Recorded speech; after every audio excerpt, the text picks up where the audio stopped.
Hello. You may be wondering why I'm starting with a picture of a vending machine. Well, at 2:45 in the afternoon on March 11th, this vending machine was the centerpiece of my workday. Classic Japan story that the international press loves, and that the international audience typically equates with Japan. Quirky Japan, something new, interesting with technology. Using a camera and facial recognition technology, this vending machine will tell you what drink you should have based on your gender and how you look. Yeah, peach soda for me. Not too bad. There is that cliche that life changes in an instant. Perhaps it's so used because it is so true. At 2:46, the very next minute, for most of us, time stopped. We felt the strongest earthquake most people will ever feel in their entire life. But for the tsunami region, just north of where we are here in Tokyo, 30 minutes later, many lost their lives. Destruction as far as the eye can see. And life changed for them forever. What I ask of you 2 months later, are you looking? Are you really looking at the destruction? I would ask that you look closer, look small, and listen to the individual stories, because that's where every single one of us can make a difference. This is Nurse Fumiko Suzuki. I just want to share a few of the people who I met, who I found to be really extraordinary. She is retiring next year. She's a nurse at Rikuzen Takata's Takata Hospital, one of the friendliest faces I've ever seen. When I met her, the jacket that she's wearing, that scarf that she's wearing there, all those clothes, those are all borrowed. She lost everything in the tsunami, all of her possessions, her house, her friends, her family. But she says that that does not compare to what she really lost that day. This is where she was standing, the 4th floor of Takata Hospital. And I will use her words here because I found her words to be much more powerful. She said, quote, "The patients couldn't walk." She was treating patients in the 4th floor, patients who were already injured because of the tsunami. And she said, "The wave was as high as the window." She saw the tsunami. "If I tried to save this patient who was lying on the bed, I would have lost my life as well. I'm sorry," I told this woman, and I ran upstairs. "It is the biggest regret I have." 12 patients drowned in their beds that day. A woman who had dedicated her life to trying to save lives had to make a choice. Do I follow the mission in my life and stay here with my patients, or do I try to save my life? It was a critical choice.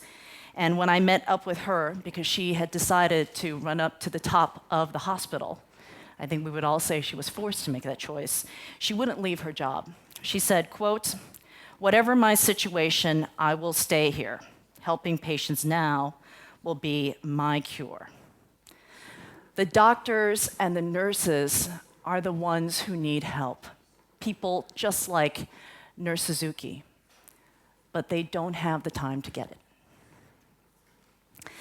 This, and I'm sorry for the poor composition here, I'm a reporter, not a photographer, but the gentleman wearing the red jacket is the father of the family.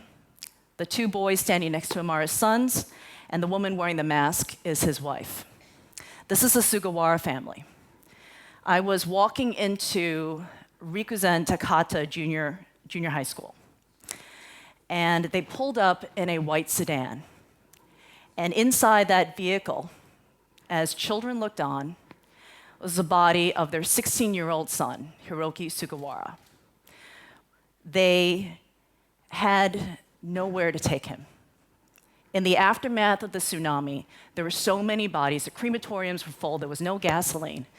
They decided They were going to honor their son's life as best as they could and bring him to his friends and have a proper funeral. His friend, Hiroki, told me, and I'm going to use his words again here, excuse me as I shuffle my notes. I've lost my best friend, Hiroki. Hiroki died young. He should have lived a long life. All across Rikuzen Takata, life was cut short. And a father tried to take control of his life by trying to honor his son the very best that he could.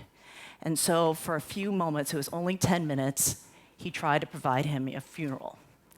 And at the end of this 10-minute car-side funeral, he said something so extraordinary to those children who he wanted to say, remember, don't give up. He said, don't give up hope. Keep living for my son. But the story that I will probably never forget in my entire life, that'll always stay with me as a journalist, is this one. This is Ishinomaki Okawa Elementary School. I have to say I'm biologically predisposed to feeling something for the story because you just heard how I can eat. It's because I'm pregnant. I'm 5 months pregnant, 3 months pregnant at the time that I arrived at this school. And this school was the scene of a horror that most of us can never comprehend. Inside the school were 108 children. When the earthquake hit, they all evacuated out. It was what they had practiced. It's what they were drilled to do. And they were lining up and walking to the buses. They had no idea the tsunami was coming. In the aftermath of the tsunami, 74 of the 108 children died. The shoes of the children were recovered, their bodies were not. Many of them have now been, but there are still children who are missing.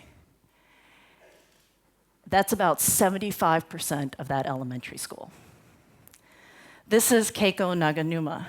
When I met her, she, as you can see, was smiling. She was sitting there with her 6-year-old son, Ron. And she counted on her fingers how many people she had lost that day. 7 to 8 family members, among them her mother and her 8-year-old son, Koto.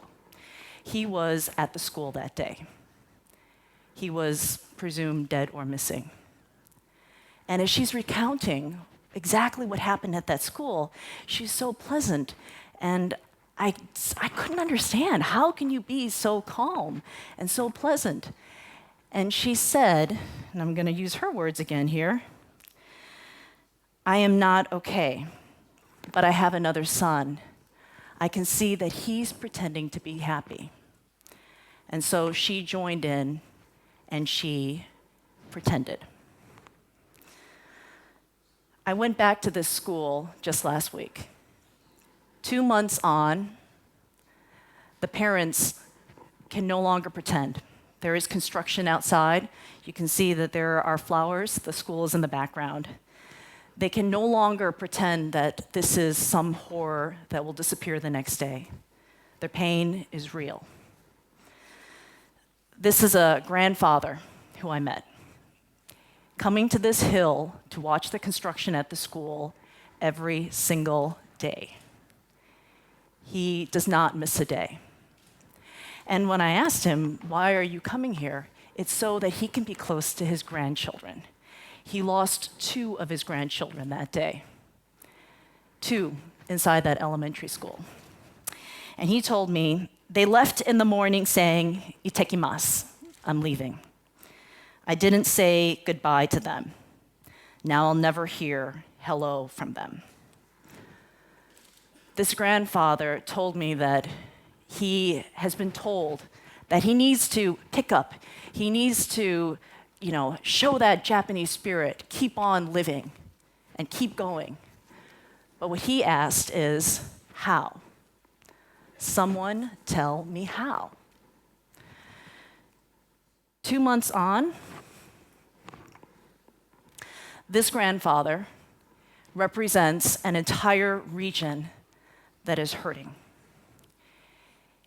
Multiply now his pain, his loss for just one of those children by 25,000. That's how many people are presumed dead or missing in that region. Take one of the stories that I've shared with you and multiply that by 130,000 people. That's how many people are living on blankets still in the evacuation centers. For those of us who are Americans, that's the population of Cedar Rapids, Iowa, or of Savannah, Georgia. Entire cities have no place to go, no infrastructure, no jobs. And if you speak to them, they will tell you they are losing hope. In our 24-hour cable news network cycle, where the Twitterati and the Facebookers are ever shortening our attention span, we are now squarely in something we refer to as disaster fatigue. It no longer surprises us to see a gigantic boat in the middle of a neighborhood. A boat, by the way, that crushed a house and killed the family inside. We're growing numb to it. It's a little overwhelming. If you look at the landscape, it's almost too much. And if you think about the numbers, it's very difficult to comprehend. What I would ask of you, in an age where social media can determine the conversation, don't look at the landscape. Look closer. Look small. If you look, there are individual stories. There is true human pain there. Disaster screams. Recovery and true human pain whispers. They are whispering. They are expressing their pain. My question to you, are you listening? Can you hear them? Thank you.